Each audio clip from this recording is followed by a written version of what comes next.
Mon Jacob, who is Associate Professor of Disarmament and Diplomacy at JNU, will be speaking, or rather discussing his recently released paper, the title of which is not that. It's Ceasefire Violations in Jammu and Kashmir Relying on Fire. And in this paper, through extensive fieldwork, interviews with military, paramilitary, and foreign service officers on both sides of the border, both retired and serving, he has come to some conclusions that challenge the conventional wisdom on why and when ceasefire violations occur. Following him, there will be a panel discussion of 10 minutes each. We'll start with Janet Bhatia, who was DGMO, and now he's Director Sentinels. He will be followed by Colonel Shukla, who is a columnist with Business Standard now, and Mr. Sandhu, who is with the BSF. Thank you. Thank you, Ruhi. Good afternoon, everybody. My name is Mon Jacob, and I teach at JNU. Thank you for the invitation. I feel like sitting in the middle of a firing squad with the Indian Army and the BSF on either side. But the good thing, of course, is that I've met most of you during my fieldwork and my interviews, and some of you are going to listen to my presentation for the second time.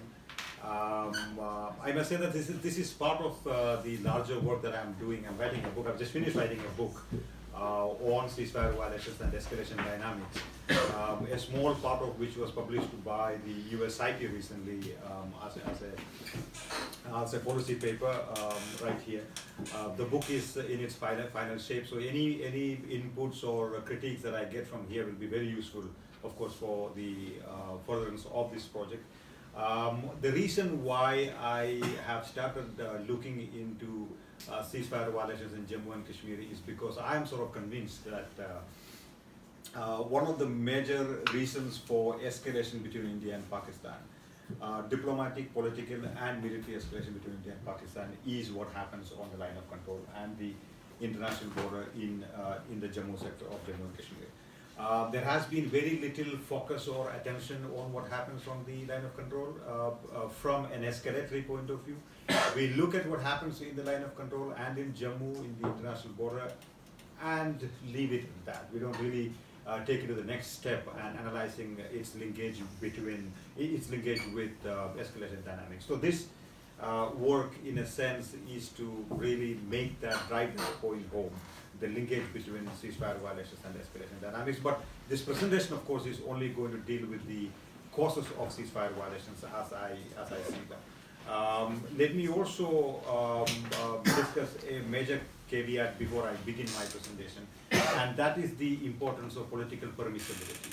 And I believe that ceasefire violations occur due to local level dynamics most of the time, but that happens within the larger framework of political permissibility. And when you look at political permissibility, there are three kinds of political permissibility. One is the permissive political environment.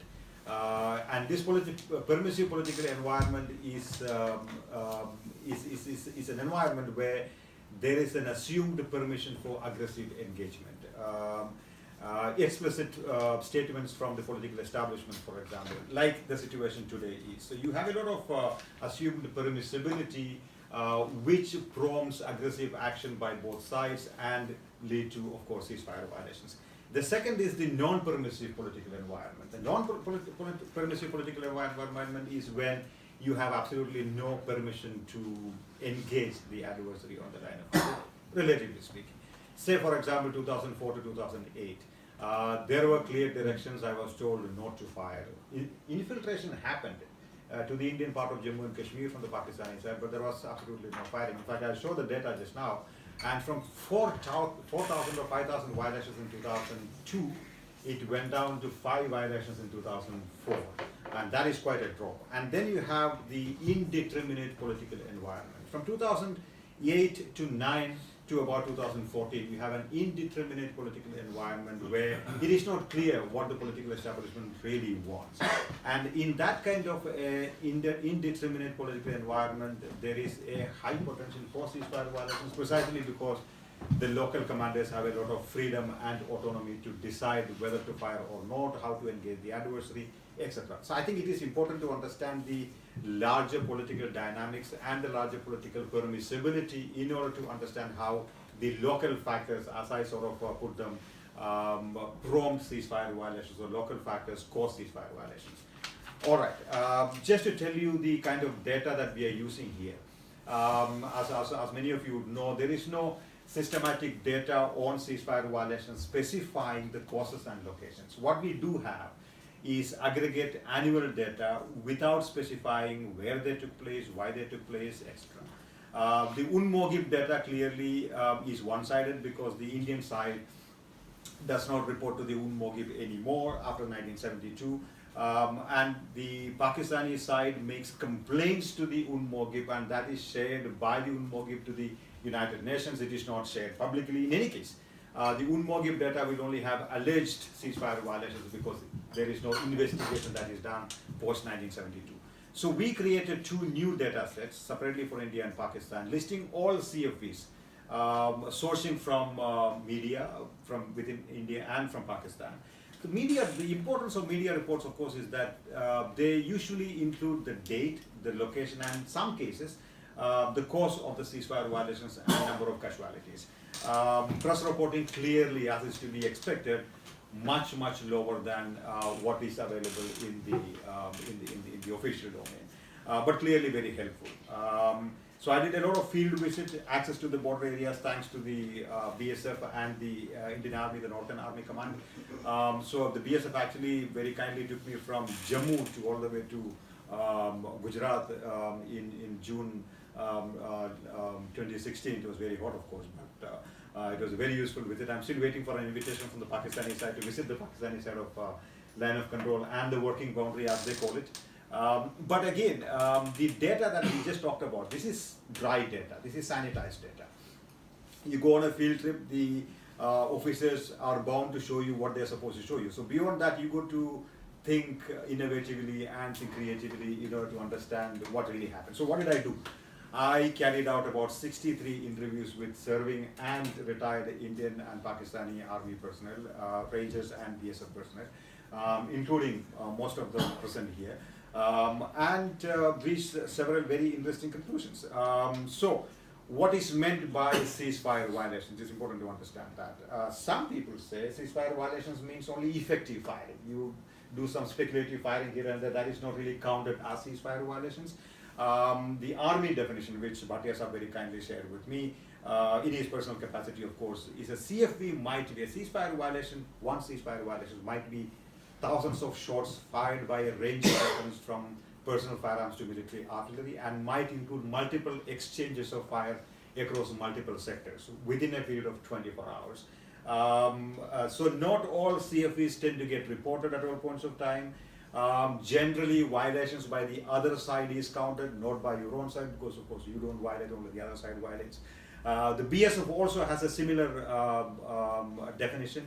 Although the BSF definition says in an area, in one particular area, the Army definition tends to be across multiple areas. I guess the definition of area is different in the Army and in the BSF. Just a small point to make here is that, like you said, ceasefire violation. Ceasefire violation basically is on the LC, because Jammu border is a well demarcated border. It is a cross border fire. It's not a ceasefire violation. I think the government data maybe government may have some. Yeah, I think but we call it cross border firing. It's more appropriate word, cross border firing, because that is well demarcated by pillars. Good point, Santosh. Although the government data calls it ceasefire violation, so that's but it's cross border firing. Excellent. Thank you, sorry. Not at all. Thank you for that. Let's take a look at this data. The Indian official data, then you have the Pakistani official data, then you have the CFVs listed according to the data set that we created for the book. Now, just take a look at 2003 on the Indian side, 2002 actually, 5,700 violations. In 2004 it came down to 4, in 2005 it came down to 5, and then 3, and then of course it started picking up again in 2008 period after the Mumbai attack. The open source data is much less, but as I said, it indicates a lot more things than what is contained in the official data. So that's as far as the data. The latest data, I just came across the latest data from the Indian and Pakistani sides, and the Indian side has reported over 500 CFVs this year. It is marginally higher than what was reported last year, and the Pakistani side has reported almost 1,300 ceasefire violations 16th of November this year. Open source is much less, 101, and Pakistani side just 54. Just to give you nature of the magnitude of data that we are talking about. So what does the data show? The data actually shows that the most affected areas by CFVs on the Indian side are Poonch and Jammu, followed by Samba and Rajouri. All four places started witnessing high incidence CFVs from 2012 onwards. On the Pakistani side, we are talking about Sialkot, Rawalakot, Kotli, and Shakargarh.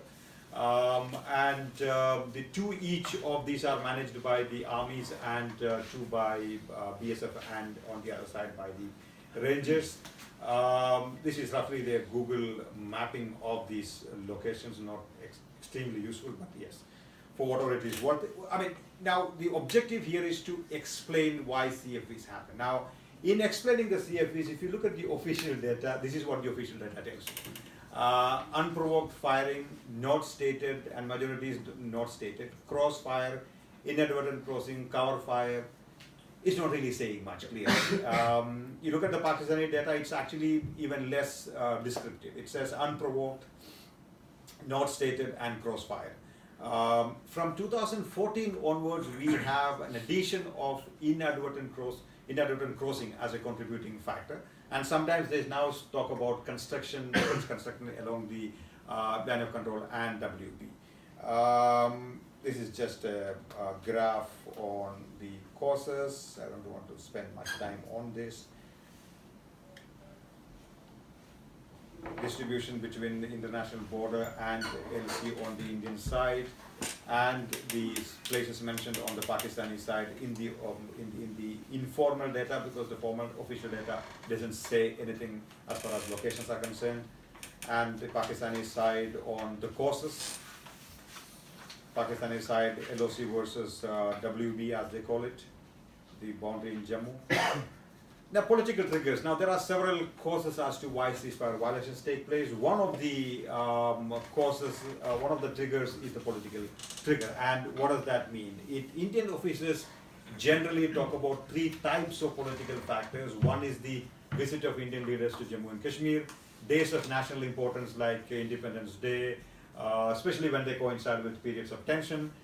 Then Pakistan's attempts at keeping the Kashmir issue alive.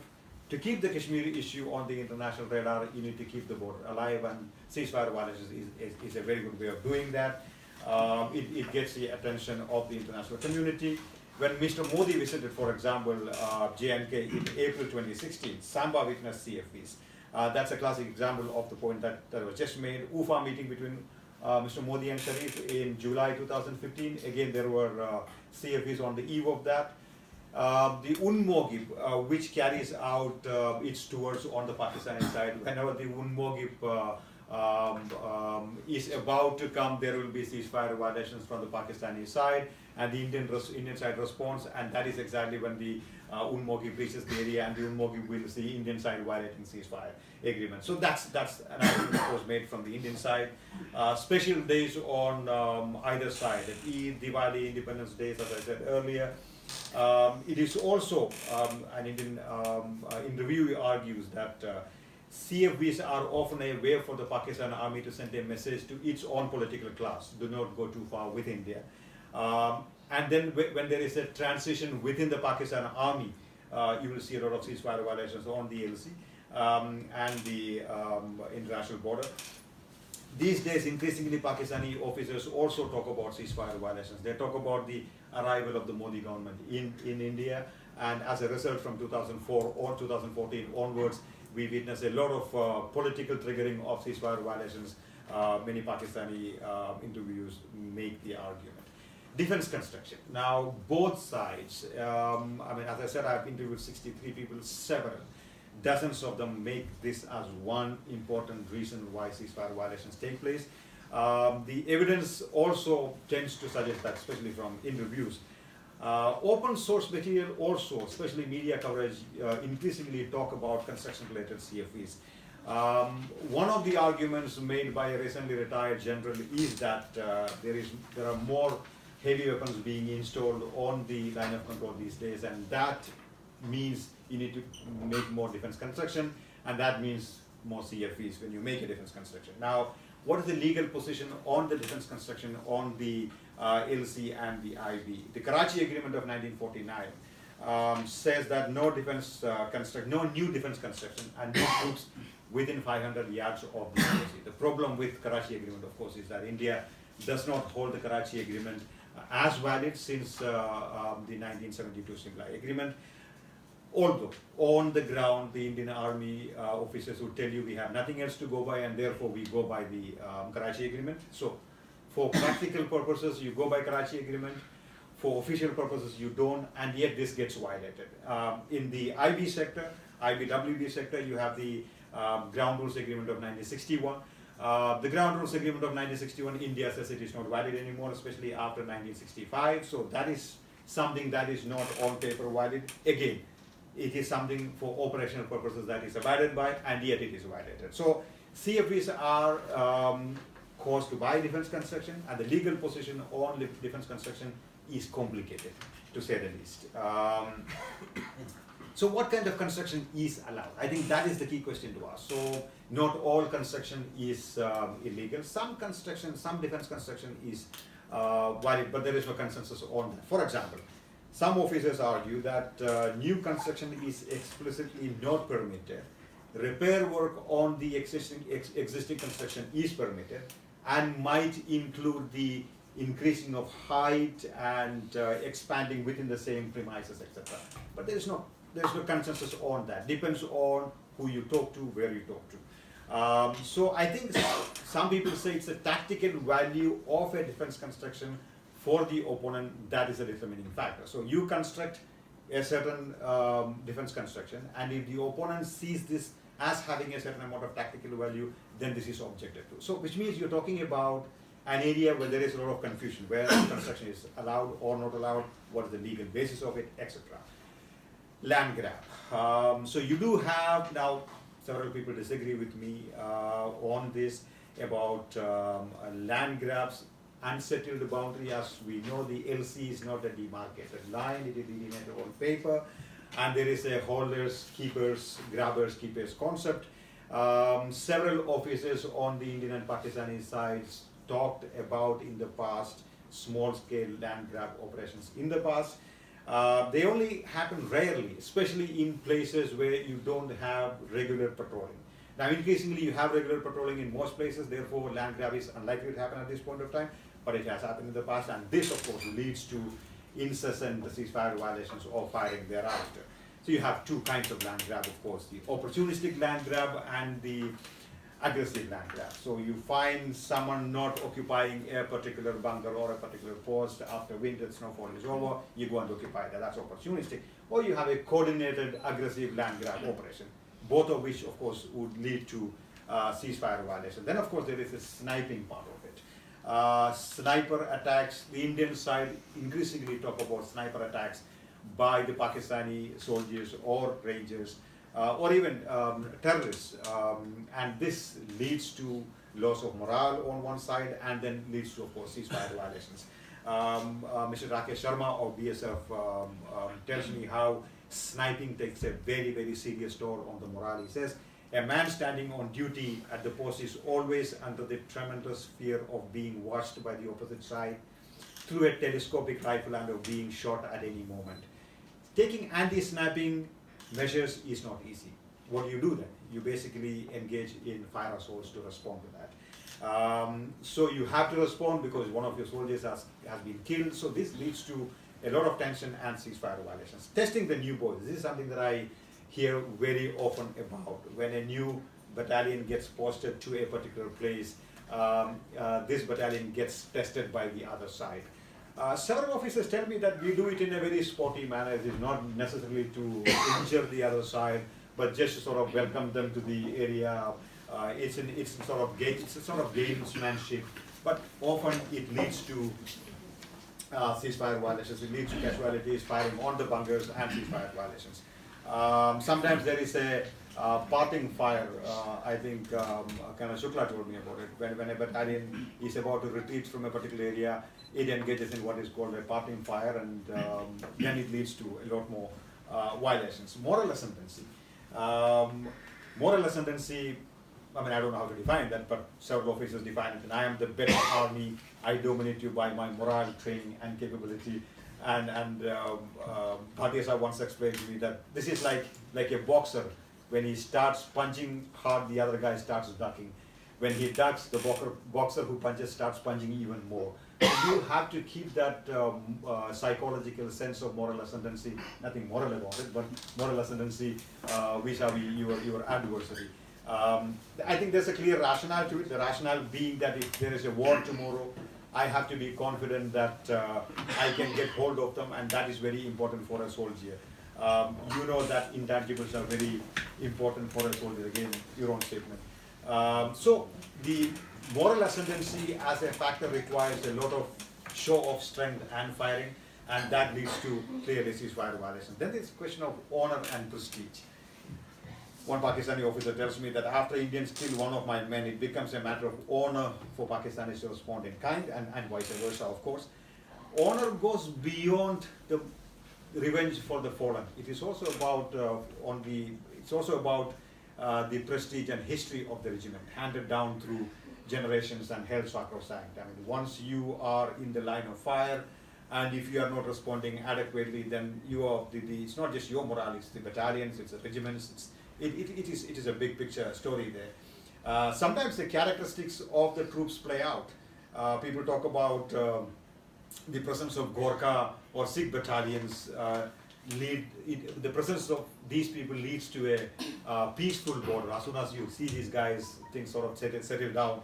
Pathan battalions apparently are supposed to be very aggressive, and 646 Mujahids apparently do a lot of things, and therefore they're supposed to be of a certain kind. So you attach certain characteristics to a certain kind of battalion, and then this plays out on the front lines.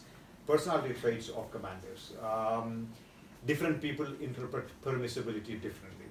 You have a certain general understanding of what is permitted and what is not permitted, and it's up to the individual commander on the line to interpret what the bounds of that permissibility is. So it is not so different commanders interpret the same situation differently. It's not the same. Everyone interprets the same situation in the same manner. Sometimes they say you need to be seen as an active commander on both sides, on the Pakistani side and on the Indian side, and therefore you need to engage in some action, and that action means firing, ceasefire violations. Sometimes people up the ladder may not even know about construction activity taking place on the Indian or Pakistani side. A lot of things happen on the line of control. These are not really passed up all the time. Some officers disagree that it is possible for local commanders to act independently. It's a matter of different views. Revenge firing. CFVs are never one-off incidents. They are part of a series of events, one violation leading to the other. You have an action, reaction, retaliation cycle, and that needs to be understood in order to understand why ceasefire violations take place. If you fire at me, I have to fire back at you. I may not fire at you in the same place, I may fire at you in a different place. Sometimes units that faced each other in Kargil come face to face again in the operational environment, and they know who we faced in Kargil, so he did that to me in Kargil, so I have to do this back to them, etc. So this revenge can go on for a very, very long time. You're talking about 10 years, 15 years, etc. Releasing pressure elsewhere, that I thought was very important and very interesting. Sometimes firing breaks out in a place without apparently no reason. Sometimes the local officer may not even know why that firing is taking place. He's concerned, why am I being fired at? The firing takes place in that particular chosen location by the adversary because of the territorial advantage that the other side, the geographical advantage that the other side has. So in X place there is a firing taking place and I am being fired at. I may not fire at you in that place, I may fire at you in a different place where I have the advantage. So this is CFAs happen as a part of releasing as part of releasing pressure elsewhere. If fired at in one place, it is not necessary that I will respond in the same place. The brigade commander will decide where we have an upper hand, and the firing could take place there. Surgical strikes, again, September 2016 was probably not the only surgical strike we ever had, but that was probably the one that was declared. It is widely reported that Pakistan uses what is called the BAT action teams in order to carry out surgical strikes, attacks on the Indian side, like the one happened in Uri in September 2016. One interviewee recalled an incident from August 2013 when a Pakistani army team had carried out a surgical strike and killed 5 Indian soldiers in the Punj sector of the LC. Indian raids have also taken place in the past, and I detail several of such instances in my paper and the book where we have carried out such strikes on the other side. Accidental firing. A retired IG of BSF gave me this interview, and he said in June 2015, I think I got the date correct, BSF troops were diffusing an unexploded shell in the Katrial post in Jammu. The diffusion caused a big noise. Pakistanis misunderstood this for firing from our place. They started firing at us and we had to fire back. It led to some standoff. Speculative firing at night. So speculative firing can take place because you have gaps between posts, you have gaps in defense, you have several things happening. So at night, sometimes to keep yourself awake, you keep firing. And that firing sometimes can go astray and sometimes can lead to ceasefire violations. Civilian movements. Pakistani civilians live up to the zero line in the LC sector. The Indian side, only in some places you have villages ahead of the Indian fence. In most places they are far behind the zero line case. Since the Pakistani civilians reside very close to the zero line on the other side, they often come across for whatever reason. And when they come across, they get fired at, and then leads to tit-for-tat firing. Livestock crossing over, because remember the fence is not on the zero line, the fence is far behind the zero line. So these things can happen on the zero line. We do have agreements, but there are difficulties in implementing these agreements. Terrorist infiltration, of course. The Pakistani side, the Indian officers say that, I'll finish in exactly 1 minute. Fire to support, assist, confuse, divert, and keep our heads down so that infiltration can take place. If they want surprise, they will not fire. If they do not want surprise, they will fire. The CFV infiltration link is a complicated one. Data, unfortunately, does not really show a correlation between ceasefire violations and infiltration from Pakistani side. In years when you have very little ceasefire violations, from 2004 to 2007, you have ceasefire violations up to say 2, 3, 4. You have infiltration 50, 100, etc. And later on, the ceasefire violations go up, infiltration come down. So the data does not prove that we can show a clear linkage between the two, but there is a lot of evidence otherwise from oral history and otherwise to show that there is a link between the two, but it's complicated, as I said. Lack of legal treaty and institutional mechanisms. The ground rules, as I said, for the Jammu Siako sector, it is not finalized. The discussions are still on. CFA of 2003 is a phone conversation between the two DGMOs in 2003. November 2003? November 2003. It is not a written down document. Karachi agreement, not valid, go by, don't go by. Joint SOPs, hardly any. So you're talking about lack of legal treaty and institutional mechanisms. What are my conclusions? I have just 2 conclusions to make, and sorry, those 2 conclusions are local military factors in the India-Pakistan border greatly contribute to the recurrent breakdown of the CFA.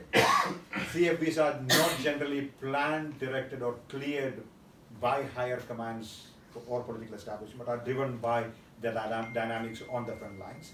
But as I said, this needs to be understood within the permissibility argument that I made in the beginning. Constructive dialogue and quiet along the border are strongly correlated. So if we have a dialogue process between the two sides, there is obviously going to be a quiet border. I think I'd leave it at that. My time is over. Thank you so much. Thank you very much. If I could now please request the panel discussants to speak to these issues from their operational perspective. So we'll start with you, Chad. 10 minutes? 10 minutes, okay, fine. Okay. I am Lieutenant Vinod Bhatia, and the ceasefire violations have a habit of getting along with me. I must compliment Mr. Jacob, please, Dr. Jacob. He's done a wonderful research. I've read every word of the 28-page document, and there is, I think, this is one of the best papers on ceasefire violations. But I'll give you the practitioner's perspective.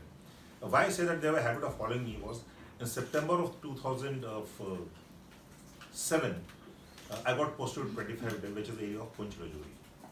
Until 2007, September 12th, there were no ceasefire violations. I reported September end, and ceasefire violations just started out there. And if you see the data in 2008, you'll find that the maximum ceasefire violations were there. Right? And thereafter, 2009, 10, 11, the ceasefire violations went down. In 2012, there were very little ceasefire violations. And in October 4th, I took over as the DGMO, and the ceasefire violations started on 6th of October. And they continued. It can't be a coincidence. And 6th of October, and it continued. And we had from October, November, and December was 3 months, we had the maximum. Till 6th October, were just about very few of them. 2013 was the height of the ceasefire violations at those times. And that was the time when the two prime ministers agreed that DGMOs should talk. And for the first time, the DGMOs talked, and I was invited by my counterpart. I went across to Wagah. That was the first time it happened, because the last time it happened in 1999 when their DGMO had come across to our side. We talked, and from 24th December 2013 till about June 2014, there was no ceasefire violation, except one, which was on the 26th of December, because the orders didn't get passed. What I want to say is now, I'll just flag 4 or 5 issues. One is that frontline commanders, both armies, India and Pakistan, are very disciplined professional armies. We may say on the television that the Pakistan army is a rogue army, it's an indisciplined army. It is not correct. They follow, they're as disciplined as us, as committed as us, as dangerous. The problem is they have a different policy. The Pakistani army runs the state policy of India. Pakistan army runs Pakistan as of now. Right?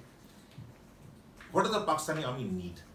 The Pakistani army, because of domestic compulsions, because of political compulsions, because of economic compulsions, needs relevance in Pakistan. What is the relevance of the Pakistani army derived from?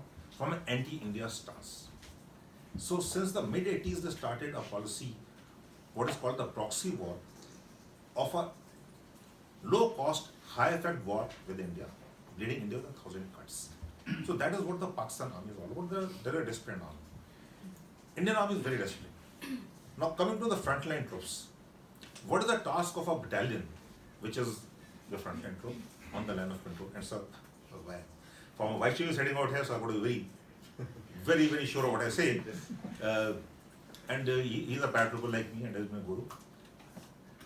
There are 5 tasks of a battalion when it gets deployed on the line of control.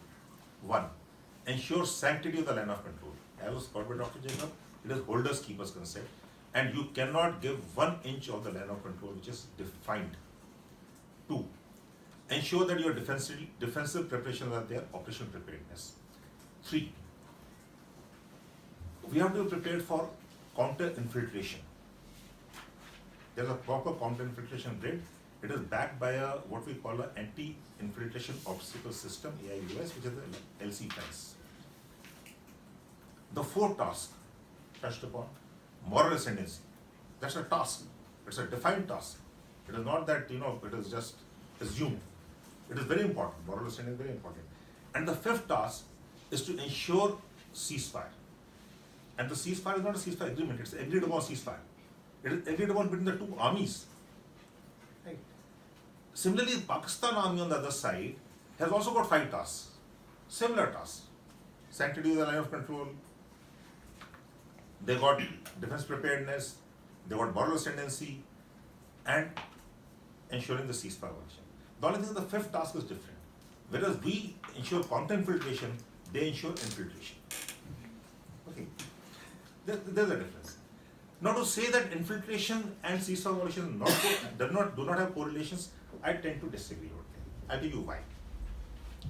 You got to do I'm a 10th pass chap. After 10th pass, join NDA.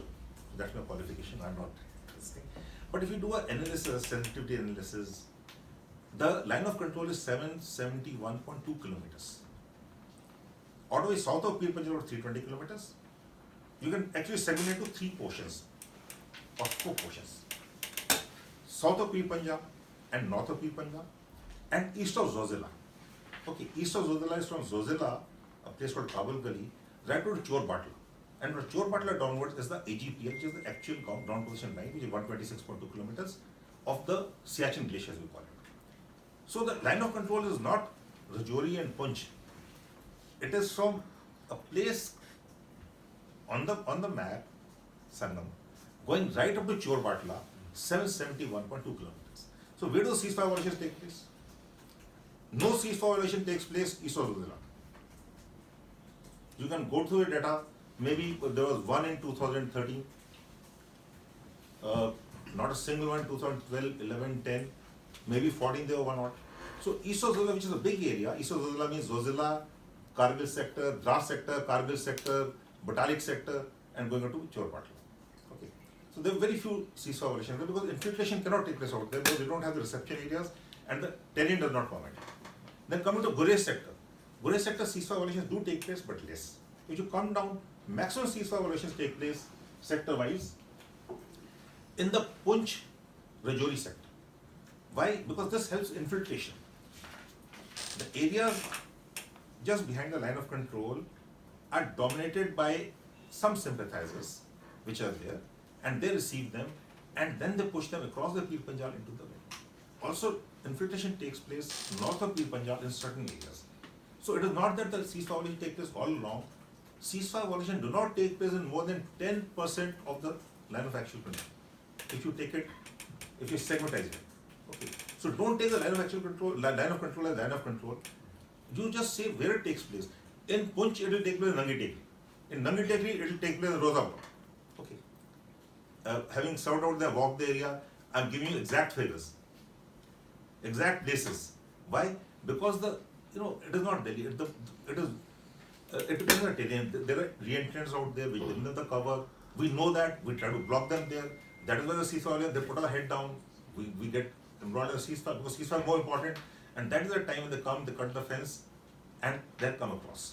So it is related to, a lot of it related, not all of it, a lot of it is related to your infiltration. Second thing, I think one more thing which we can do, it's an extended lesson, I'm not saying that. If you see the violence levels in Kashmir and the ceasefire violations, whenever the violence levels have gone down, ceasefire violations have gone up. Why? Because infiltration has to take place. The Pakistani army has to maintain certain amount of ceasefire violence levels in Kashmir. Pakistan army wants to calibrate the violence in Kashmir. It has to calibrate that. So that is another reason why you find that the violations go up as soon as this thing comes. And the violations will be more during the summer months and during the start of the winter months, because he wants to push in more people. And the only way he can push it in is by ceasefire violation. When Pakistan says ceasefire violations, he says, no, we not violate ceasefire, terrorists have fired at you. He doesn't call terrorists, he calls them his freedom fighters, but we call them terrorists. So there is a mismatch out there. Now, another point which was very well covered, I think, was 646, right? You mentioned 646. Now, 646 is not a rogue battalion. It was deployed in a particular area on 3 tenures in the same area. Now, Mujahids are different from the infantry. Mujahids belong to that particular area. So, the Mujahids of 646 belong to the area opposite Punch, Hazira area, and they were deployed in that area. And on 19-20th of June 2008, and we were fed up with them. I was a GOC out there, fed up with them, because every time they would come, they would hit and they would get away. And we were observing ceasefire for a long, long time. And there are mines out there, so we made a plan. We put the people in, including the special forces, and that's my regiment. And on 19-20th night, we hit them hard. And from 20th June till I left the command of the division on 31st December, there was not a single ceasefire violation at all. Okay. So what I'm trying to say is that it is not so easy as it happens. So moral ascendancy part of it, this battalion was getting hit time and again. Nangi Tekri sir, you are aware of it. Time and again it was getting hit. And because the moral ascendancy was not there, the Pakistani 646 was getting a very good name hitting them there. But after they got hit, this one. Okay. I think I have some. I would like to touch upon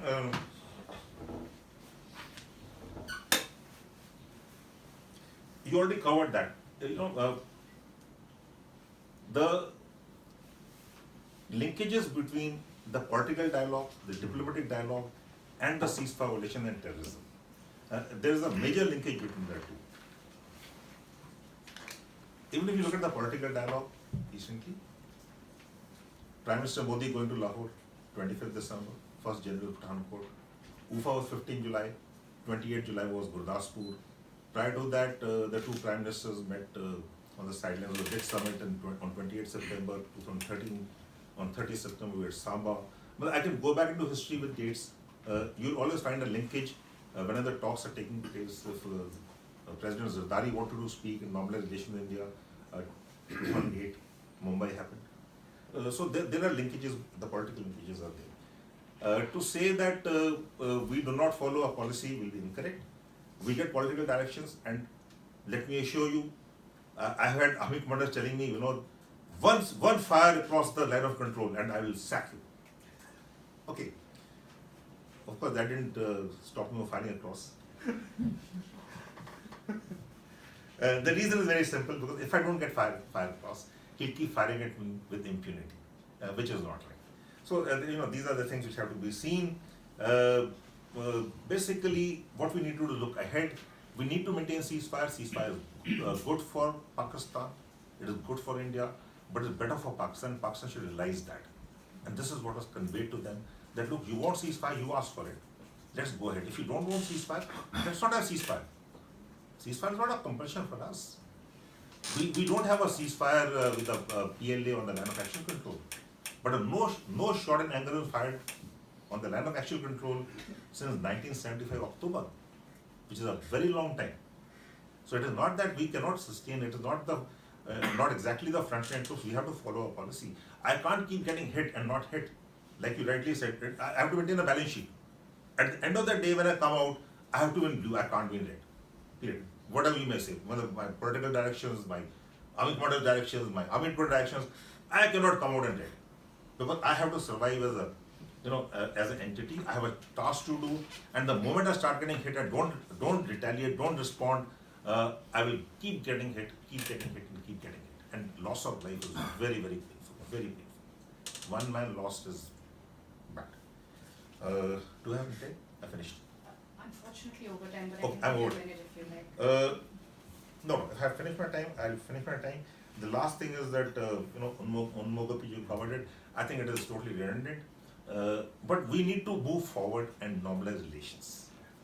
We can only normalize relations because we got to live with neighbors. Well, we cannot, we cannot say we'll keep fighting for eternity.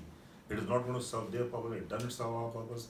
So how do we normalize relations? I think every country in the world, when it goes to Pakistan to talk, at every level, they first go to Rawalpindi and then go to Islamabad. Am I right or wrong? We are the only ones who constantly talk with Islamabad and isolate Rawalpindi. Rawalpindi is the army headquarters, Islamabad is the political headquarters. As I say, Pakistan army drives the policy. I think there is a time we need to talk to the Pakistani army, whether you want to talk at the political level, whether you want to talk at the diplomatic level. There's a channel at the military level always available, within the DGM it's there, very successful. Having done that appointment, I can tell you, it's a very good channel. Even the CBMs, the flag meetings out there are very good, the hotlines are very good. These are good CBMs which are in place, and we should strengthen the CBMs because we have to talk to them. I am not one of those types, we should not talk to them. We have to talk to them even at the height of ceasefire violations. We used to always send out a hotline message, have a flag meeting, and talk to them. And they also divided. It's not that. I can give you one example again. After this June 2008 incident, when they got hit very badly, they asked for a flag meeting. And at the same time, in the Nowshera sector, 3 girls had come across. And we were to return those 3 girls because crossings do take place. They were fed of the stepmother, whatever the big story was. And in one place in Nowshera, we were handing them over to the Pakistani army. And the other place, we were having a flag meeting where we had we had a major success in the sense that 646 had been hit very hard. The CEO was sacked, the company commander was under court inquiry. And they were telling this unit deserves it. The Pakistani army telling our people out there in Nowshera that this unit deserves it, very well done. So I'll end out here. Thank you very much.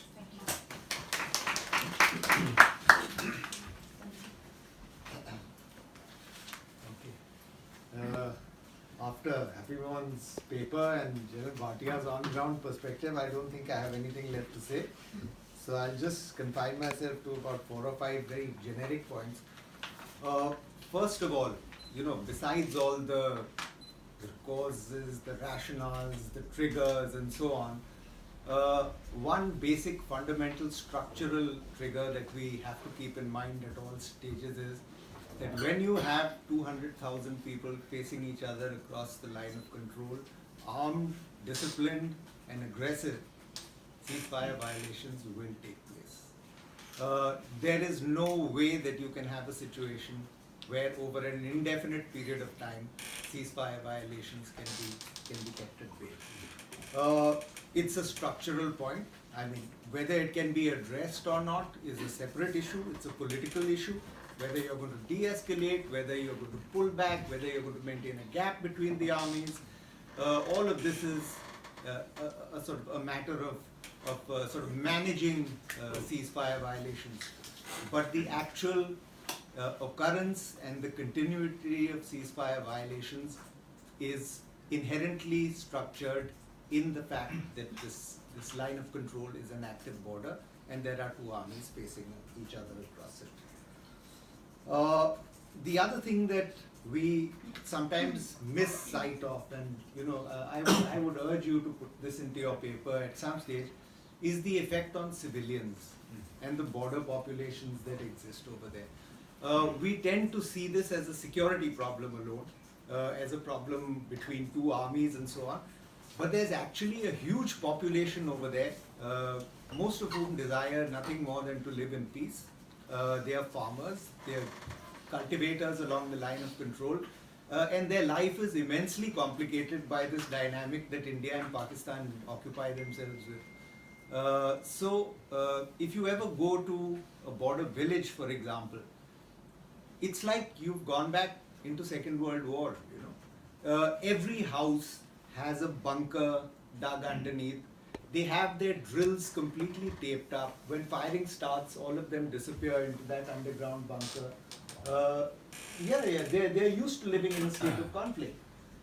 In many cases, when escalation of the ceasefire violations take place, you evacuate the population. The BSF is no stranger to this. In the Jammu sector, they are continually evacuating populations over there, and there are casualties. Innocent people die over there. So, and the same is true in Pakistan, in the Neelam Valley. It's a sort of standard trigger point. A lot of civilians get killed over there. So it's something that both sides do need to think about, and any study of the ceasefire and ceasefire violations must take the civilian effect into account. The other thing is this new dynamic that came into being after 2001, 2003, which is the border fence. There is a quantum difference in ceasefire violations as they took place before, and the dynamic that took place between the 2 armies before. And now with the border fence, with the counter-infiltration grid on the Indian side and so on, the Indian side has become much more beefy now, much more beefed up. Earlier there used to be, I would say, a sort of a marginal psychological advantage towards the Pakistani side. Now that is tilted towards the Indian side. The Indians hit harder now. Earlier there was not this concept of coordinated fire assaults that take place now. Earlier, after Kargil, I mean, when there was a perceived need to hit a Pakistani post or something, they would go down like a ton of bricks. There would be all the guns in range would be put into fire assault mode and so on. So there was a psychological shift on the Indian side after Kargil. and a far more aggressive stance came into being. So, I mean, you might like to sort of explore the dynamics of that. So the border fence and the counter-infiltration grid we spoke about. The other thing is, just as a matter of context, you know, you saw those figures over there. Today we are talking about, you know, on television channels you frequently have an order, a discussion that is the ceasefire dead, and you know, should we dispense with this charade that we are going through of a ceasefire? I would only bring to everyone's notice that what you're having now at the height of current firing, which is 400 or to 500 ceasefire violations a year, is 1/10 of what used to take place. I still remember in 16 Corps headquarters, when I was the operations officer, we would start taking the report from the posts at 4 o'clock in the morning. And that's what I would do till 7 o'clock. From 4 to 7, I would just be getting an account of ceasefire violations from one battalion after the other on the line of control. And there was no place that was calm. This was an absolute war zone. So just to keep the context in mind, anybody who tells you, is the ceasefire dead? No, the ceasefire is alive and well. There are ceasefire violations that take place, but the ceasefire continues to hold. And we'd better hope, for the sake of both sides, that it continues to hold. Otherwise, the levels of violence and the casualty levels will go up significantly. Then this whole issue of escalation. You know, you seldom have a situation where everything's calm and peaceful and suddenly you've got this artillery fire assault coming down on your head. In most cases, escalation is graded. Escalation takes place gradually. Yes, there are all these nuances where, you know, you get fired on in one area and you fire at them in another area where you have the advantage. And this is all, there are no surprises here. Both sides know where they are going to get hit, when they are going to get hit, and how they are going to get hit. And that's why, despite the heavy volume of firing that takes place, surprisingly few casualties take place. Because everybody's drills are taped up, both sides are familiar with what's going to happen. So, you know, it's a sort of dynamic which is just a way of life on the line of control. And it normally takes place in a graded manner, and you sort of can have a sense of what is going to happen. As far as the local dynamics and so on goes, yes, there's no question about that. There will be one commanding officer who fancies himself a macho man, and he's going to teach you know, the other side how to do business on the line of control. But everybody learns. You know, when you come to the line of control, you start one here, one here. When you leave, you're all on the same level. You've learned a lot when you're over there on the line of control. So I'll leave it at that. I'm sure the BSF, which is an extremely important aspect of this whole thing, because they control a large sector of the international border and some places on the line of control also. And it's a fantastic force. I've had the good fortune of working with the BSF. They are sort of seldom given credit for the good work that they do, and I'll leave it to you now to bring out some of that. Thank you, sir.